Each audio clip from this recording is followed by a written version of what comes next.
The hum of the transport ship's engines vibrated through the metal floor as Thorson Hayes pressed his face against the narrow viewport. Stars streaked past in endless streams of light, a reminder of how far he was from Earth, from everything he had once called home. The shackles around his wrists clinked softly as he shifted the cold metal cutting into skin already scarred from his days in Earth's elite special forces. 3 months had passed since the raid. 3 months since the alien vessels had descended upon Earth's outer colonies, taking prisoners with surgical precision. Thorson had been one of the unlucky ones captured during what was supposed to be a routine reconnaissance mission. Now, he was bound for the galactic arena, a place whispered about in fearful tones throughout the galaxy. The transport shuddered as it docked with the massive space station that housed the arena. Through the viewport, Thorson could see the colossal structure stretching out in all directions, its surface dotted with viewing ports and docking bays. Ships from a dozen different civilizations were moored to its hull, bringing spectators and new fighters to the endless cycle of combat that sustained this place. "On your feet, human." The voice belonged to Krex, a reptilian saurian who served as one of the transport's guards. His scaled skin glinted in the artificial light, and his yellow eyes held nothing but contempt for his charges. "Time to see your new home." Thorson stood, muscles protesting after the long journey in cramped conditions. Around him, other prisoners did the same. A diverse collection of beings from across the galaxy, all sharing the same fate. There was a towering Mantarian with 4 arms, its chitinous exoskeleton scarred from previous battles. A slender Veltran female whose blue skin seemed to shimmer with an inner light. A massive Grondorian whose tusks jutted from his lower jaw like ivory daggers. They were herded through the transport's corridors and onto the space station. The arena's interior was a marvel of engineering, with corridors that seemed to stretch for miles in all directions. Gravity plates kept them oriented, but the scale of the place was overwhelming.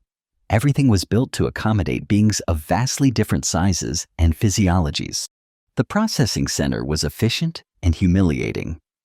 Thorson was stripped cataloged and fitted with a collar that would monitor his vital signs and location at all times. A medical scanner examined every inch of his body, recording his capabilities and physical attributes for the entertainment of those who would bet on his survival.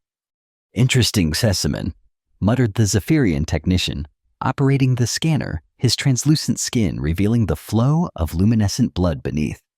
"These humans are fragile, compared to most species, yet they've proven surprisingly resilient in the arena.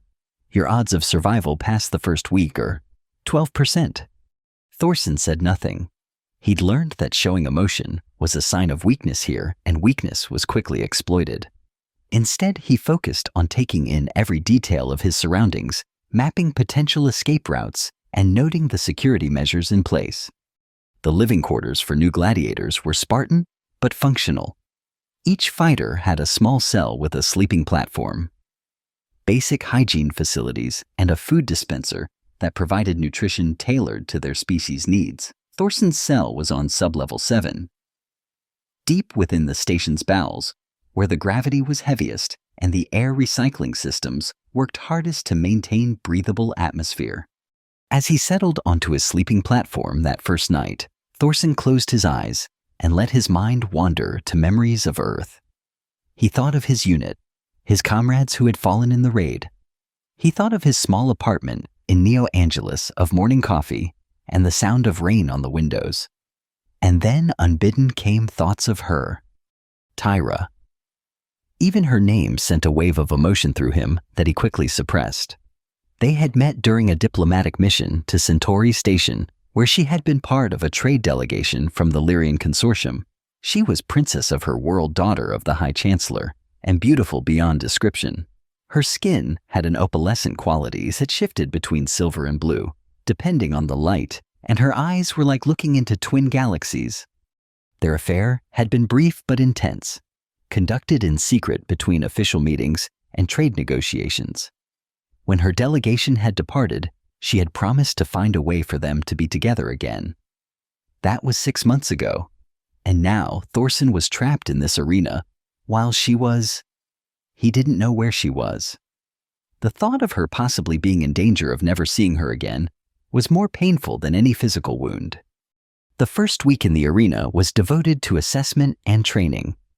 New fighters were put through their paces tested against automated opponents and holographic simulations to determine their strengths and weaknesses. Thorson quickly distinguished himself with his tactical thinking and adaptability. While he lacked the raw physical power of larger species, he compensated with speed intelligence and a ruthless efficiency learned from years of military training. His first real fight came on the 8th day. The arena floor was a shifting expanse of sandy ground surrounded by towering walls that could project force fields to contain the combat. Thousands of spectators filled the seats. Creatures from across the galaxy come to watch others die for their entertainment. Thorson's opponent was a Rigelian warrior prime, a creature standing nearly 9 feet tall with skin like living rock and arms that could crush a human skull like an egg. The crowd roared as the two fighters entered the arena from opposite ends. "Human!" the Rigelian bellowed, his voice like grinding stone. "I will make your death quick if you surrender now." Thorson's response was to draw the vibroblade he'd been given, standard equipment for arena newcomers, and assume a combat stance.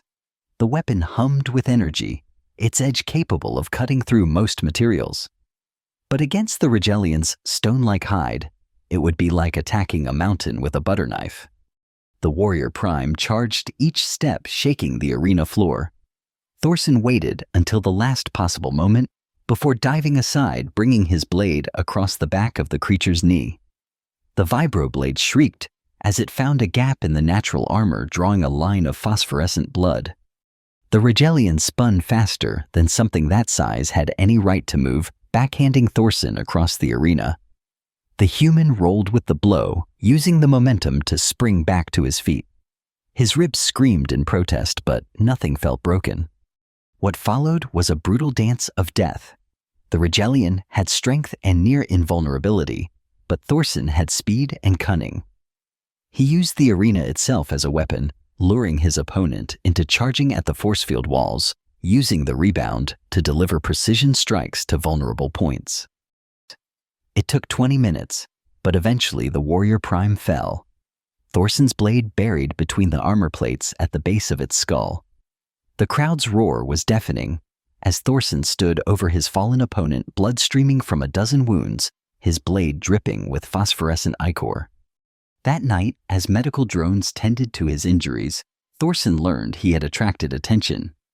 Not just from the crowd, but from other gladiators who had begun to see the human as something more than easy prey. One of them was Xanthos, a Caltharian, whose species was known for their honor-based warrior culture.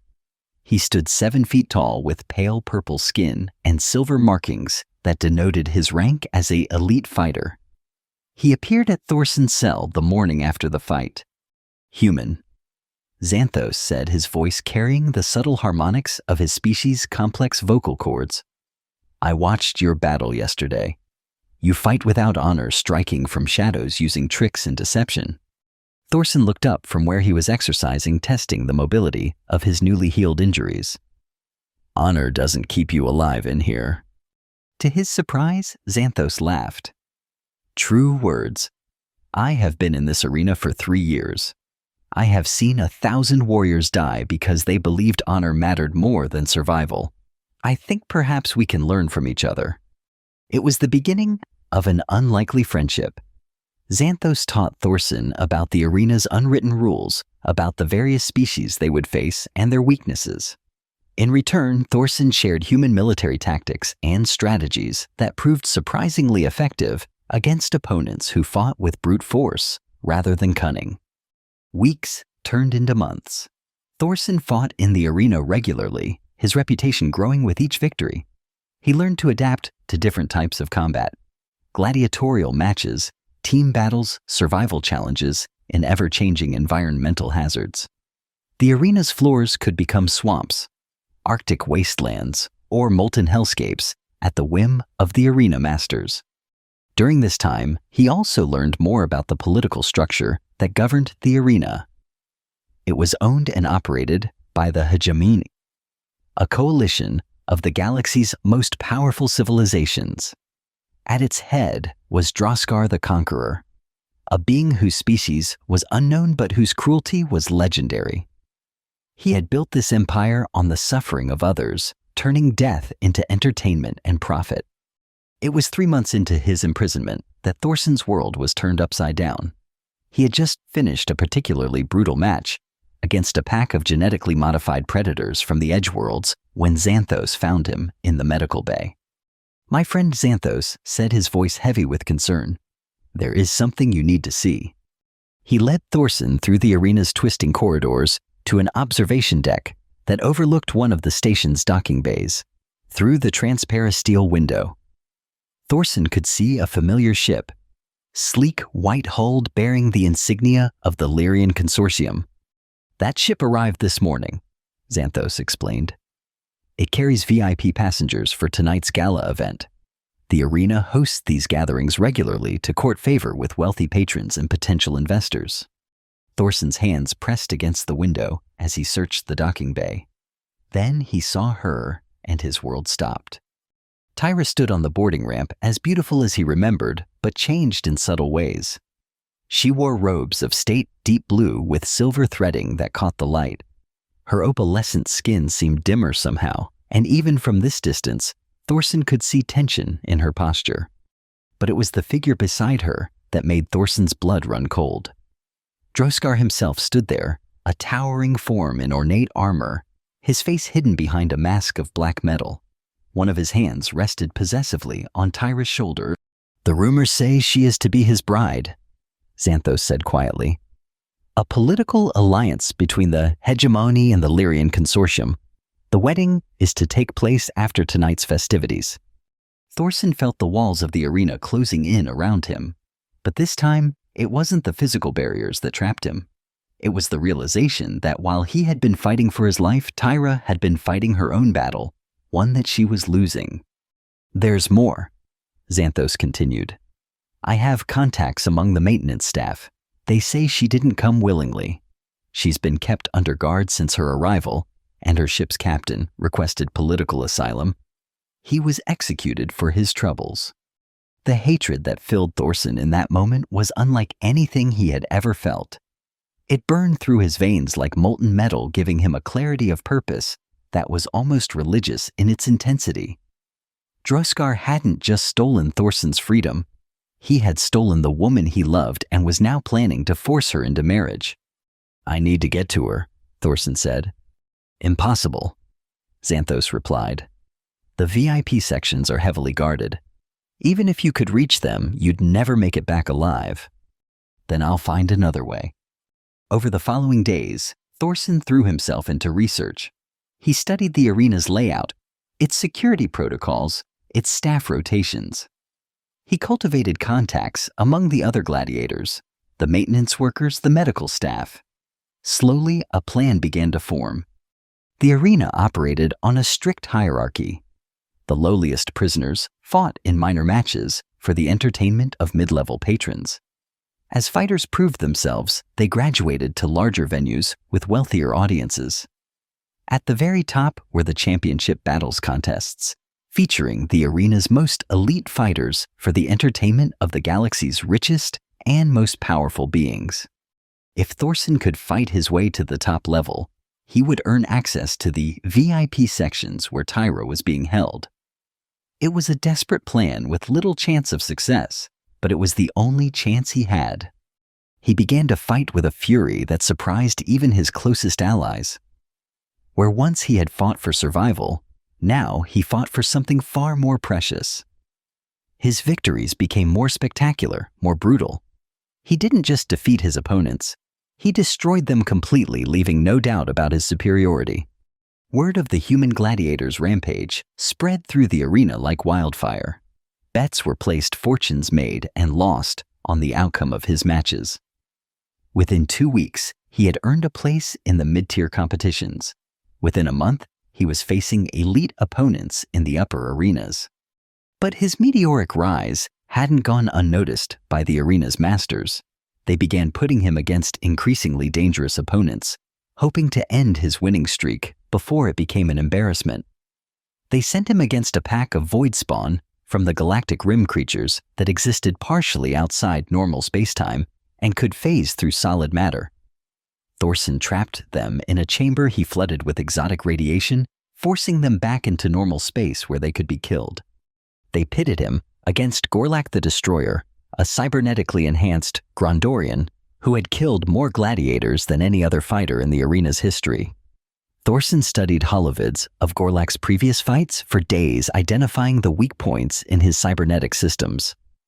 During their match, he used electromagnetic pulse grenades to disable the creature's enhancements, then finished him with conventional weapons. Each victory brought him closer to the championship level, but it also brought unwanted attention. Droskar himself had begun to take notice of the human, who seemed unstoppable. Security around Thorson was increased, his movements more closely monitored. The arena masters knew that something was driving him beyond mere survival, but they couldn't identify what it was. It was Elra who finally gave him the missing piece of his plan. She was Illyrian like Tyra, who worked in the arena's service sector. Her family had once served Tyra's household as guards before falling out of favor due to political machinations. When she learned of Thorson's connection to her former princess, she approached him in secret. "I can get you access to the service corridors," she whispered during a chance encounter in the arena's lower levels, "but only for a few minutes. The security rotations leave a gap every third cycle just before the major events begin." The championship match was announced the next day.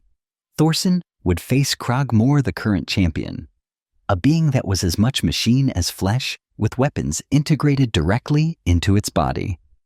The fight would take place during the gala celebration, with Droskar and his honored guests, including Tyra, in attendance. The night of the battle, Thorson prepared himself with the ritual care of a warrior going to certain death. He sharpened his weapons, checked his equipment, and centered his mind through meditation techniques learned during his military training. Xanthos visited him in his cell one final time. "Whatever you're planning," the Caltharian said, "I want you to know that you fight with honor even if your methods are unconventional. If you should fall tonight, I will remember your courage." "If I fall tonight," Thorson replied, "remember that I died trying to save someone worth dying for."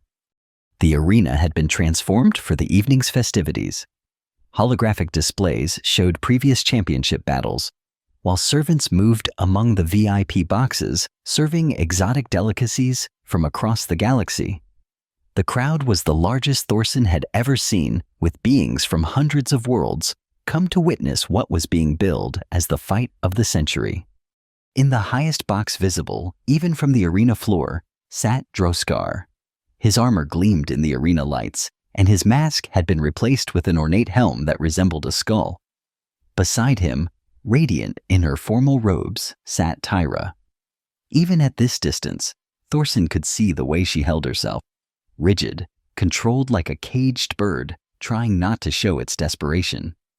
The pre-fight ceremonies were elaborate, with warriors from both fighters' homeworlds performing ritual dances and songs.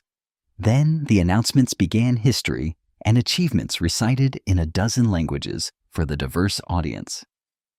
Finally, the moment arrived. Krogmor entered from the western gate, and the crowd's roar was deafening. The champion stood 12 feet tall, its body a fusion of organic tissue and mechanical components. Where a normal being might have arms, it sported retractable weapon systems, plasma cannons, molecular blades, neural disruptors. Its legs were mechanical constructs that could propel it across the arena at incredible speeds. Thorson entered from the eastern gate to a more subdued but still substantial cheer. The betting odds displayed on holographic screens throughout the arena showed him as a significant underdog. He wore lightweight armor and carried a selection of weapons suited to his fighting style: vibroblades, plasma grenades, a military-issue rifle modified for arena use. The referee, a crystalline being whose body refracted light in rainbow patterns, floated between the two fighters as it announced the rules. Death matches in the championship level had few restrictions. anything went as long as it provided entertainment for the crowd. The starting signal was a blast of sonic energy that resonated through the arena. Krogmore immediately went on the offensive, its plasma cannons unleashing bolts of superheated energy that turned patches of the arena floor into glass. Thorson was already moving, using the arena's varied terrain to stay mobile. This particular arena was designed to simulate a ruined city with broken buildings and debris providing cover and tactical opportunities. Thorson used every piece of rubble, every collapsed wall to stay ahead of Krogmore's devastating firepower.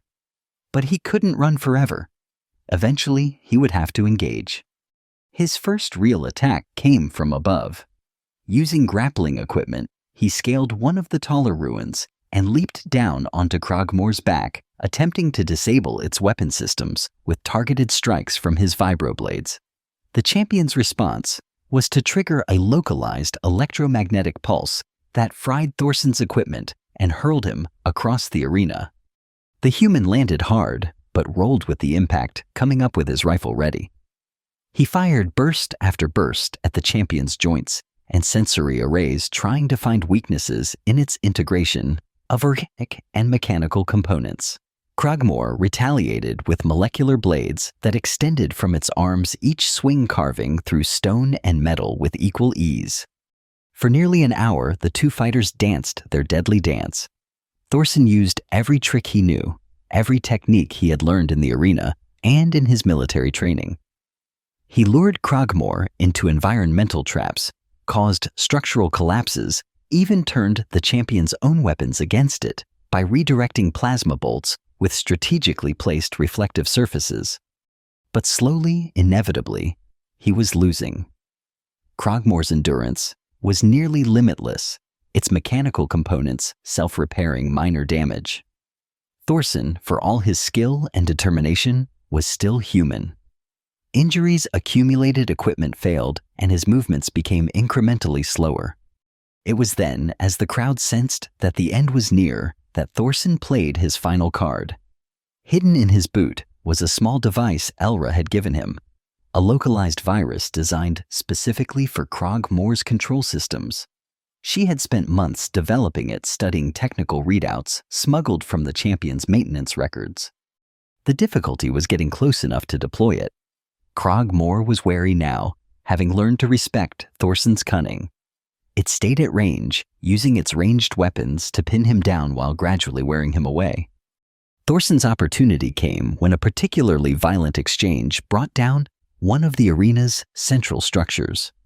In the chaos of falling debris and billowing dust clouds, he managed to close the distance.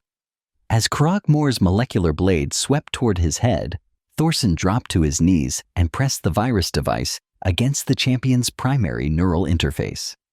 The effect was immediate but subtle. Krogmore continued to attack, but there was something wrong with its coordination. Movements that should have been perfectly synchronized became slightly off. Weapon systems fired microseconds late. It was a tiny advantage, but for a fighter of Thorson's caliber, it was enough. The end came quickly after that. Krogmore's compromised systems left it vulnerable to a technique Thorson had been perfecting for months. A combination of strikes that targeted the junction points between organic tissue and mechanical components. The champion fell to its knees, then toppled forward. Its systems failing in cascade as the virus spread through its neural network. The arena fell silent for a moment, then erupted in cheers and screams of rage. Bets were settled and fortunes changed hands. Thorson stood over his fallen opponent, breathing heavily, blood streaming from dozens of wounds. But his eyes were fixed on only one place, the VIP box where Tyra sat. For just a moment, their eyes met across the vast space of the arena. He saw recognition there, followed immediately by hope and terror. Then security moved in, blocking his view as they escorted the VIPs to safety. The victory celebrations were elaborate, but Thorson barely participated. He accepted the accolades, the prize money, the offers from sponsors and promoters. But his mind was elsewhere, focused on the window of opportunity that his victory had opened. As the new champion, Thorson had earned certain privileges. A larger cell on the upper levels, better food access to training facilities previously restricted to elite fighters. Most importantly, he was now permitted to attend certain VIP functions as entertainment for wealthy patrons, the living proof of the arena's ability to create champions from even the most unlikely material. It was 3 days after his victory that the invitation came. Droskar was hosting a private gathering for a select group of his closest allies and supporters. The new human champion would be presented as a curiosity, a novelty to amuse the guests between courses. Thorson accepted immediately. The gathering took place in one of the arena's most exclusive sections, a series of interconnected chambers that could have housed a small city. The decor was opulent beyond description, with art and artifacts from 1,000 worlds displayed for the guests' admiration. The food was exotic, the entertainment elaborate, and the conversation conducted in a dozen languages simultaneously, with universal translators ensuring everyone could participate. Thorson was dressed in formal attire befitting his new status, not quite the equal of the guests, but no longer merely a slave for their amusement. He mingled with the crowd as required, answering questions about his fighting techniques and his thoughts on various opponents. But all the while he was mapping the space, identifying security measures, locating exits, and looking for Tyra. He found her in the third chamber, standing near a window that looked out at the swirling chaos of the nebula that surrounded the arena. She was surrounded by a small group of admirers, Droskar among them, but she stood apart somehow, as if existing in her own sphere of isolation. When their eyes met this time, Thorson saw the same recognition as before, but now it was tempered with warning. A slight shake of her head, almost imperceptible, told him to stay away. But he couldn't. After months of fighting, months of planning, she was finally within reach. He approached the group, slowly timing his movement to coincide with a lull in the conversation. When one of the guests mentioned the recent championship match, Thorson was perfectly positioned to contribute to the discussion. "The human's victory was most impressive," commented a Selenite diplomat, her crystalline features refracting the chamber's soft lighting. "Though I confess, I thought him doomed when facing Krogmore." The outcome was never really in doubt. Droskar said, his voice carrying through his mask's audio filters with mechanical precision. Krogmore had grown complacent, predictable. It was time for fresh blood in the arena. Thorson stepped forward slightly. "You honor me, Lord Droskar, though I had excellent motivation to succeed." "Oh, and what might that have been?" This from a Nexarian merchant whose wealth was legendary even among the galaxy's elite. "The desire to prove that humanity deserves a place among the galaxy's warrior races," Thorson replied smoothly. "And perhaps the inspiration of beauty in distress." His eyes met Tyra's for the briefest moment. Color drained from her face, but she said nothing. Droskar, however, seemed amused. "How refreshingly primitive," the warlord said. "Most civilized species have moved past such romantic notions, but perhaps that's part of humanity's appeal, their refreshing simplicity." The conversation moved on, but Thorson had achieved his goal. Tyra now knew he was here, knew he was planning something. The next part would be more dangerous. He waited until the gathering had been going for several hours, until the alcohol and various chemical entertainments had taken their toll on the guests' awareness. Then he excused himself ostensibly to visit the facilities and slipped away into the service corridors. Elra was waiting for him, dressed in the uniform of the catering staff. "The princess is in the Star Chamber," she whispered. "Droskar has gone to meet with his war council. Something about the Regelian rebellion requiring his attention. She's alone except for 2 guards." They moved quickly through the eyes of service passages that honeycombed the arena's VIP sections. These corridors were designed to be invisible to the paying customers, allowing staff to move unseen as they maintained the illusion of effortless luxury. The Star Chamber was one of the smaller reception rooms, its ceiling a transparent dome that looked out at the cosmos beyond. When Thorson arrived, he found Tyra standing in the chamber's center, gazing up at the stars. The 2 guards flanked the entrance, their attention focused outward rather than on their charge. Thorson's military training served him well. The guards were experienced, but they weren't expecting an attack from within the supposedly secure VIP area. He moved like a shadow using furniture and wall hangings for cover. The first guard fell to a sleeper hold applied with surgical precision to cut off blood flow to the brain without causing permanent damage.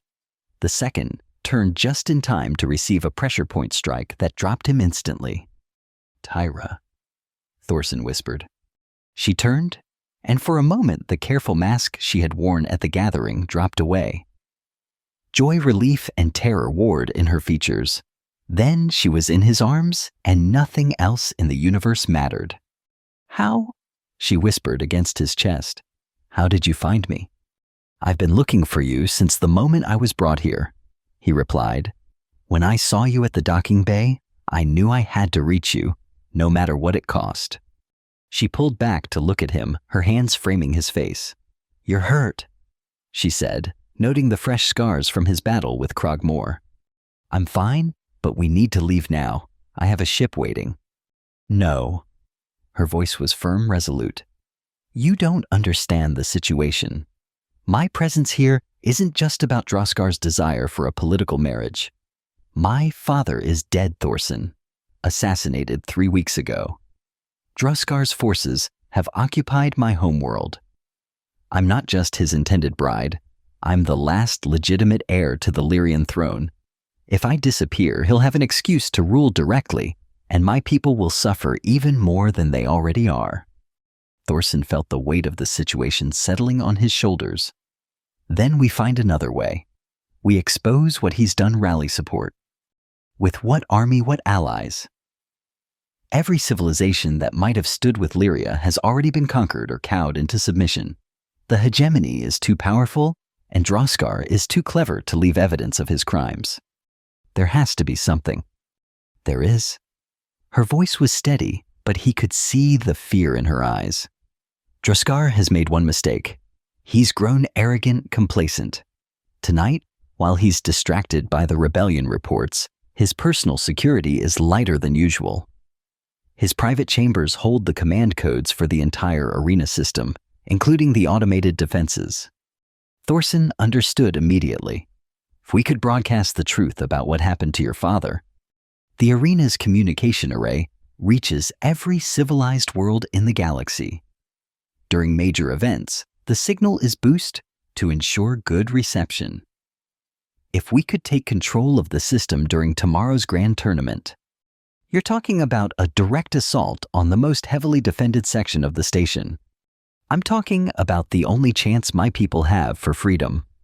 Before Thorson could respond, alarms began sounding throughout the complex. The guard's absence had been discovered. "They'll seal the entire section," Elra said, appearing in the doorway. "Security teams are already mobilizing. If you're going to do this, it has to be now." Thorson looked at Tyra, seeing the determination in her eyes. She was no longer the princess he had fallen in love with on Centauri Station. She was a queen preparing to fight for her people's survival. "Show me the way," he said. What followed was a running battle through the arena's upper levels. Droskar's security forces were efficient and well-equipped, but they weren't prepared for the fury of a human soldier fighting for the woman he loved and a princess fighting for her people's freedom. Thorson fought like a man possessed, using every weapon he could find, every tactical advantage the environment provided. He had learned the arena's layout during his months as a gladiator, and now that knowledge served him well. Maintenance shafts became sniper positions. Ventilation systems became avenues of attack. Emergency protocols became ways to control enemy movement. Tyra proved herself as formidable as any warrior. Her people were not violent by nature, but generations of warrior traditions remained in their cultural memory. She fought with grace and precision, using a combination of martial arts techniques passed down through her royal bloodline and more modern combat skills learned from her personal guards. Elra coordinated their movement using her access to the arena's service networks to guide them through the gates of corridors and chambers. But even with her help, the path to Droskar's private section was treacherous. They fought through 3 major security checkpoints, each more heavily defended than the last. At the final barrier, they found themselves facing a squad of Droskar's personal guard. Beings enhanced with the finest military cybernetics available, their bodies more machine than flesh. The battle was brutal and desperate. These weren't gladiators fighting for sport. They were soldiers fighting to kill. Thorson took a plasma blast to the shoulder that seared through armor and flesh alike. Tyra was grazed by a molecular blade that left a line of devastation across her ribs. But they pressed on, driven by something stronger than pain or fear. When the last guard fell, they stood before the entrance to Droskar's private chambers.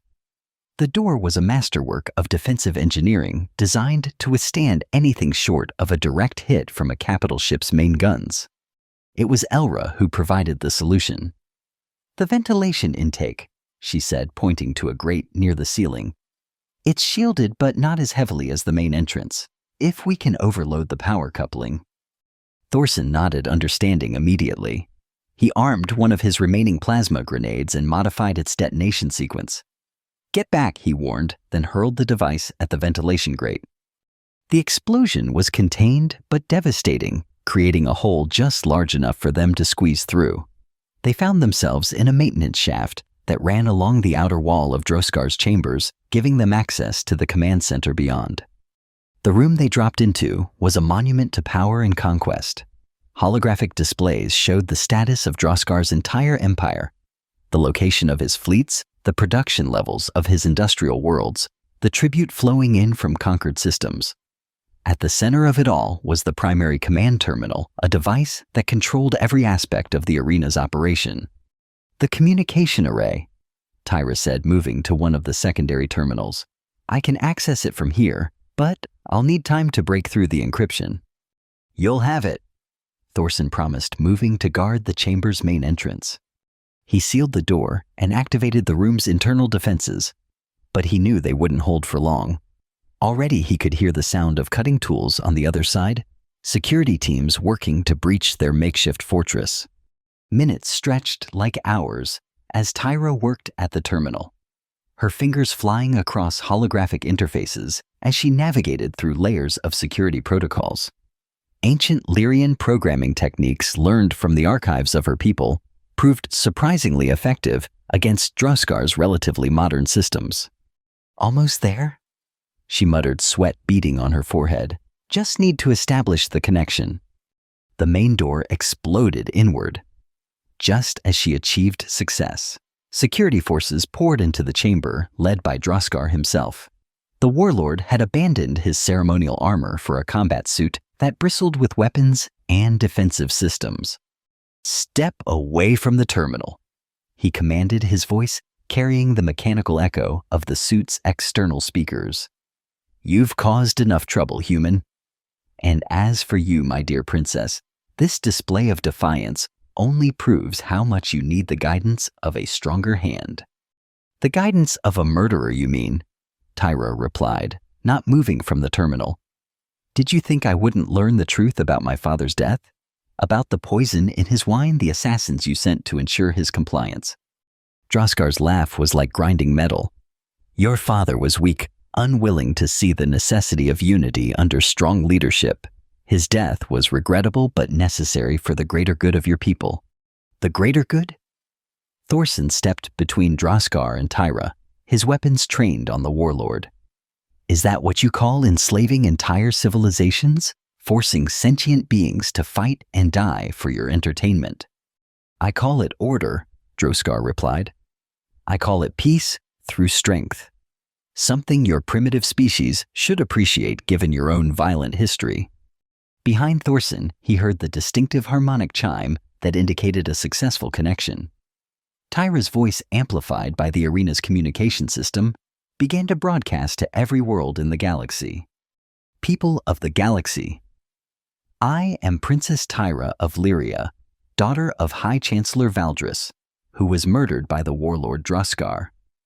For too long we have allowed this tyrant to spread his reign of terror across our worlds, justifying his crimes with talk of order and unity. But unity built on fear and suffering is not unity at all. It is slavery. Droskar roared in fury and opened fire, his suit's weapon systems unleashing a barrage of energy that turned the chamber into a hellscape of searing light and molten metal. Thorson dove aside, returning fire with every weapon he had left. But Droskar's armor was too advanced, too heavily shielded. Today in this arena, where so many have died for entertainment, I call upon every free world to rise up and fight. Do not let fear rule you. Do not let this false peace, built on the bones of the innocent, stand. Together we can... Droskar's beam cannon found the communications terminal, reducing it to slag in a burst of superheated plasma. But it was too late.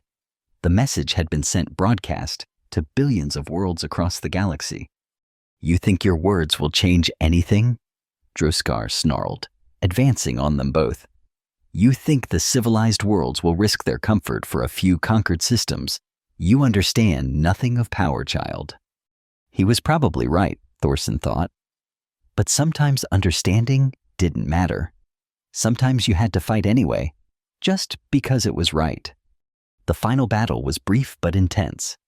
Droskar's combat suit gave him overwhelming advantages in firepower and protection, but it also made him slower, less maneuverable. Thorson used the chamber's own defenses against the warlord, triggering security measures that caused automated laser turrets to target anything not broadcasting the correct identification codes. In the end, it was Tyra who delivered the killing blow. While Thorson kept Droskar distracted, she managed to access one of the secondary terminals and override the safety protocols on the chamber's power core. The resulting feedback surge overloaded Droskar's armor, frying its systems and the man within. The warlord fell his suit, now a tomb of twisted metal and circuitry. Around them, the chamber's lights flickered and died as system after system failed. Emergency power kicked in, bathing everything in a red glow that made the room look like a scene from hell. We need to leave, Elra said, appearing in the doorway. The arena's auto-destruct has been triggered. Droskar must have had a dead man switch built into his life signs monitor. They ran through corridors filled with panic as the arena's inhabitants realized what was happening. Gladiator's staff and guests alike fought for spaces on the evacuation ships. In the chaos, no one paid attention to two escaped fighters and a service worker making their way to the docking bays. Elra led them to a small courier ship she had prepared for this possibility. As they lifted off from the dying arena, Thorson could see explosions rippling through the massive structure. Emergency ships fled in all directions, carrying survivors away from the destruction. Where will we go? Tyra asked as they watched the arena collapse in on itself, taking with it years of suffering and death. Wherever we're needed, Thorson replied. Your message reached every world in the galaxy. Some of them will have heard it, and some of those will be brave enough to act. The hegemony is huge, but it's also overstretched, without Droskar to hold it together. There will be other warlords, Tyra said quietly, other tyrants who will try to fill the power vacuum. Then we'll fight them too. He took her hand in his. Together. Together, she agreed. Behind them, the arena finally succumbed to the chain reaction, consuming it from within. The explosion was visible for light years in all directions, a flare of destruction that marked the end of one chapter and the beginning of another. In the months that followed, Tyra's message proved to have more impact than even she had dared hope. Rebellions erupted across the hegemony's territory. Droskar's death had created exactly the power vacuum Thorson had predicted, and his lieutenants spent more time fighting each other than suppressing uprisings. Thorson and Tyra became symbols of the resistance, their story spreading from world to world. The human gladiator, who had fought his way through an arena of death to save his alien lover, and the princess who had sacrificed her own safety to free her people. Together they led the growing alliance of free worlds against the remnants of Droskar's empire. But that, as they say, is another story. This one ends where it began, with love triumphing over oppression and two beings from different worlds, proving that some things transcend the boundaries of species and civilization.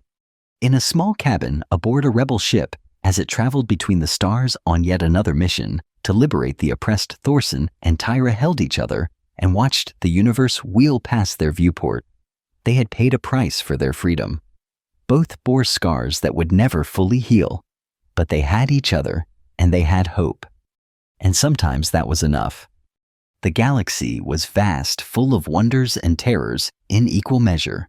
There would always be those who sought to conquer and control, and there would always be those willing to fight against them.